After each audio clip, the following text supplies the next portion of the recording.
What is up, guys? As you can see here, we have a little different of a video. We actually are going to be breaking down this upcoming MLB postseason. And right now, we have a lot of action going on. We have the possibility of 3 AL West teams being in the playoffs, or 3 AL East teams being in the playoffs, and it really just boils down to this last couple days left in the season. So we're just going to be going through, and we're going to be looking at some of the key matchups. So as you can see here, today, September 29th, we are recording, and let's not talk about this last game we had here where Rangers absolutely blew it to the Mariners, which is not what we need because the Mariners is one of the other teams fighting for a spot. So we're going to go into standings here. We're looking at regular season, and as you can see here, Toronto has 88 wins.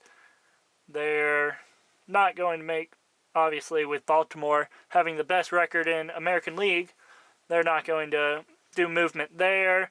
Minnesota has clinched the Central, but as you can see here, there is 2 games between Texas and Houston and 3 games between Texas and Seattle just for first place in the AL West. We are looking, as Rangers, we are looking for the Rangers to get that number 1 spot so we don't have to deal with a wild card. Because as we jump to the wild card, Tampa Bay has locked up the number 1 spot with 97 wins as of right now. They're playing Toronto this series. Go later if we can go back to where we were. Scores. They are playing right now. They're in the middle second, going into the bottom second. Blue Jays are at home. So we see that we have due up for Toronto. You have Kevin Biggio, Alejandro Kirk, and Kevin Kiermaier. So we'll keep y'all updated as we continue through. And let's scroll down. Right now we're just looking at the AL side of the playoff picture. But you can see a key, and it's the free game of the day actually, but it's a key series right now as we have Nathan Eovaldi, 12-4 with a 3.26 ERA, going up against Wu of Seattle, who is 4-5 with a 4.39 ERA. But let's take a look at a couple. Got Astros facing D-backs here. That's another big series. Gallen on the mound for them, who is 17-8 with a 3.49 ERA for Diamondbacks. Urquidy, ERA is not looking great, so hopefully he continues and not looks great as a Rangers fan saying that. But let's go and look at some stats for some guys, some key guys. And again, we're just going to be looking at AL right now. We have Corey Seager. He has been hot. If you look over here, a 3.32 average.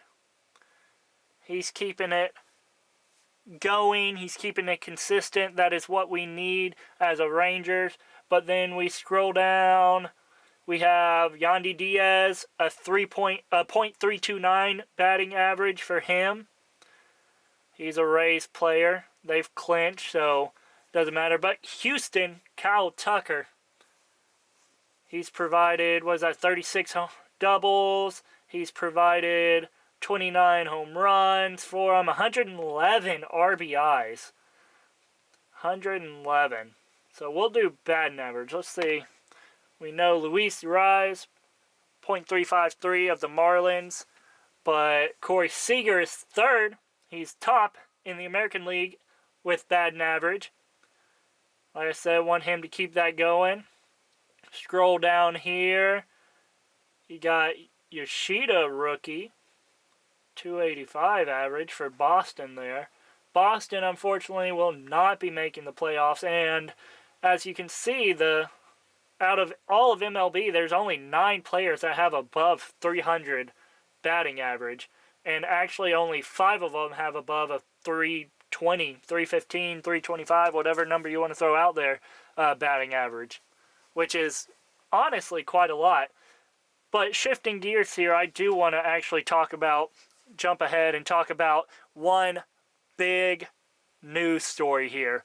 Ronald Acuna with the first 40 home run and 70 stolen base season. The first ever in history. Ronald Acuna. Now, how much did the new pitching rules with the stepping off the rubber, how much did that affect? There's a lot of debate up for that. But that's not what we're here to talk about. I'm going to go back and we're going to talk about the schedule and playoff picture. So you can see here, we'll jump to Saturday. We still have Rangers, Seattle, Houston, Arizona. You have Verlander on the mound for them. And to be determined for Arizona, and also to be determined for both Rangers and Seattle. So we'll see what happens there. Another to be determined for Rangers and Seattle here. To be determined Houston and Arizona. All these teams are in a fight for playoff contention. Let's go look at that NL, because I didn't look at it earlier. NL regular season. Let's go regular season down here. NL. So 103 wins thus far through the season. We have Atlanta, who is smashing it. And then we have Philadelphia. They have clinched a wild card spot here. W for Philly with 89 wins thus far. Then we have Milwaukee, who have clinched the NL Central. And we have the Dodgers, who are 2 wins away from 100 wins on the season. But as you can see here, Arizona, 84 wins. Cubs, 82. Cincy, 81. Miami, 82. So, just like the AL, the wild card is heating up here in the NL. As we have first place, just like American League, is clinched. But we have half a game back is the Cubbies from Miami. Arizona has a 1.5 game lead. So if Houston starts beating Arizona, Arizona could possibly be out of this playoff picture. But then we have Cincinnati, less than 2 games back. But the Cubs are in between them. So now we're going to go back to the schedule. Let's look at Cubs and Cincy. And we've talked about Cincinnati before, having those big guys and rookies like Ellie De La Cruz and a bunch of others coming up and playing with them. Then you have veterans like Joey Votto that are just playing great. And they're trying to make a push here. Another thing, do we think it's Joey Votto's last year? Do you think he's retiring? He had a big standing ovation for his last stint there in Cincinnati. Does Joey Votto hang up the cleats and call it quits? Let me know down in the comments. But as we continue, tonight we have Cincinnati and Seattle. We have Chicago and Milwaukee. So we have some really good baseball coming up. And it looks like Sunday is the day. Sunday is the last day of the regular season. So, what's going to happen? What's going to break down? As we go back to the wild card spots here, we have... Let's go look at the tiebreakers. Tiebreakers. AL East is secured. So, Blue Jays, would beat the Astros because they have a 4-3 lead over them, but they would lose to Mariners because they're tied, and Rangers because Rangers put that sweep on them. Yes, sir, you know we did. And then Central is done for. AL West, this is the one we need to keep our eyes on.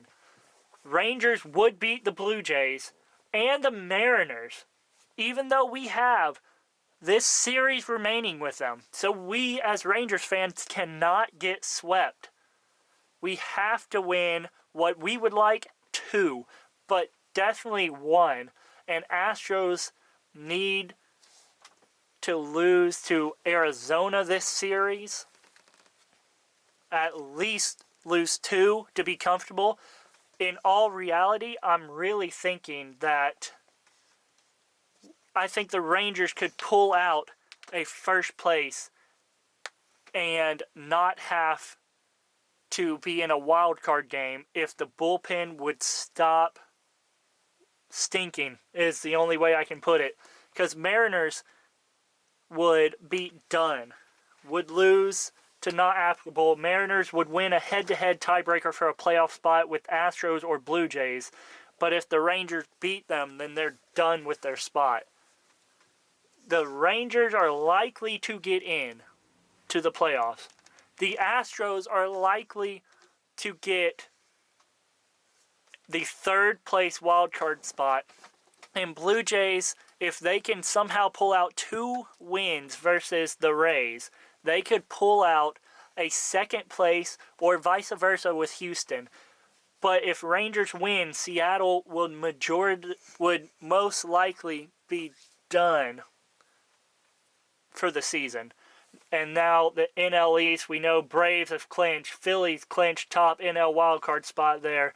Marlins, they have the lead on the they would beat the Cubs. They would beat the Diamondbacks. They would beat the Reds. But in El Central, we see Brewers locked. But the Cubs, they would lose in tiebreaker to all these teams. So more than likely, even though that we saw that the Cubs were half a game and Marlins were a game and a half, it looks like if Marlins can pull out 2 wins, let's see here, Cubs, they need, if you're a Marlins fan, you need Cubs to lose at least 2 games to the Brewers. Cubs are throwing out Kyle Hendricks tonight, 6-8 with a 3.66 ERA. Marlins up here, they're playing. They're in the top 4th. They're losing 1-0 as of right now to the Pirates, but they need to start. They have 4 hits. They need to start putting some runs across. They go into the bottom 4th here. Marlins fans, I am with y'all. I like the Marlins. I like when they were in Florida. I really think that y'all have the talent and the young prospects that y'all could make the playoffs here. But you need Cincy. You need St. Louis to win. You need Cincy to lose. You need Cubs. You have the tiebreaker over them. Let's go look. Do you have the tiebreaker over Cincinnati? You do, because Marlins had the tiebreakers over everyone is what it was saying. Yep, they would beat Cubs, D-backs, and Reds. So y'all just need to make sure y'all can win if you're a Marlins fan. Reds, it comes down to you would beat the Cubs, you would beat the Diamondbacks, and Dodgers have secured locked into the number 2 seed. They have no relevant tiebreakers. Diamondbacks would beat the Cubs, who they've beat 6 out of the 7 times they've faced. They would lose to the Marlins, and they would lose to the Reds. So the Diamondbacks need to keep their playoff hopes alive, need to beat Houston, and that's what I want to see as a Rangers fan. So the key series here, there's 2. Free game of the day, Rangers, Mariners, and then the Astros, Diamondbacks. Whoever wins this series will most likely get to the playoffs for their respective leagues. So, I hope that you enjoyed the content. This was something different. If you liked it, let me know. And we may be talking more about the NFL season and how it goes. And maybe going into the NBA season, we can talk about it. And we can break down the playoffs as we get into it more. But y'all let me know down in the comments. Make sure you're subscribed and like the videos. And we'll see you guys in the next one.